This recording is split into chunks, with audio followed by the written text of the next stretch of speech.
गर्मियों की छुट्टियों में तीन दोस्त सक्षम, ईशानवी और प्रिशा अपने दादा दादी के गांव घूमने आए। गांव के लोग अक्सर एक पुराने महल की कहानियां सुनाते थे जो जंगल के भीतर कहीं छिपा हुआ था। कहते थे कि महल में एक अनमोल खजाना है, लेकिन वहां तक पहुंचना बेहद खतरनाक है। एक दिन सक्षम ने कहा, हमें इस महल का पता लगाना चाहिए, यह हमारा सबसे बड़ा रोमांच होगा। ईशानवी और प्रिशा ने थोड़ा डरते हुए हामी भरी।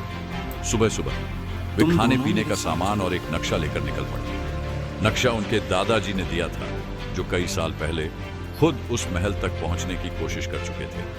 पहली बाधा एक विशाल दलदल थी। सक्षम ने देखा कि दलदल के किनारे कई मजबूत पेड़ थे। उसने कहा, हमें पेड़ों की टहनियों का सहारा लेकर रास्ता बनाना होगा। सक्षम ने सबसे पहले एक मजबूत रस्सी बनाई और ईशानवी और प्रिशा की मदद से शाखाओं को जोड़कर एक पुल तैयार किया।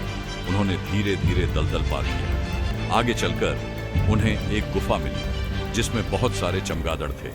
प्रिशा ने टॉर्च जलाकर गुफा के भीतर का रास्ता ढूंढा। अचानक एक बड़ा पत्थर रास्ता बंद कर गया। ईशानवी ने अपनी बुद्धिमानी से पास पड़े लकड़ी के लट्ठे का इस्तेमाल किया और पत्थर को हटाने की कोशिश की, लेकिन पत्थर बहुत भारी था।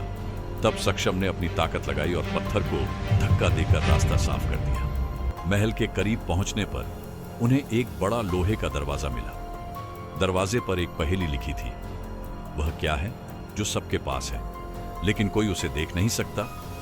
सक्षम ने तुरंत जवाब दिया, परछाई। लेकिन दरवाजा नहीं खुला। ईशानवी ने कहा, नहीं, इसका सही जवाब आत्मविश्वास है।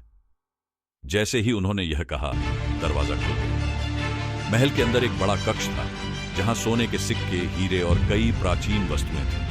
बीच में एक पत्थर पर लिखा था, यह खजाना उन्हीं का है जो इसे दूसरों की भलाई के लिए उपयोग करे। सक्षम ने कहा, हमें इस खजाने का सही उपयोग करना होगा। तीनों दोस्तों ने खजाने का कुछ हिस्सा लिया और बाकी को वहीं छोड़ दिया। गांव लौटकर सक्षम ने अपनी योजना समझाई। उन्होंने खजाने का उपयोग एक स्कूल और एक अस्पताल बनाने के लिए किया। इस तरह सक्षम, ईशानवी और प्रिशा ने न केवल एक अद्भुत रोमांच का अनुभव किया, बल्कि अपने गांव के लोगों की जिंदगी भी बदल दी।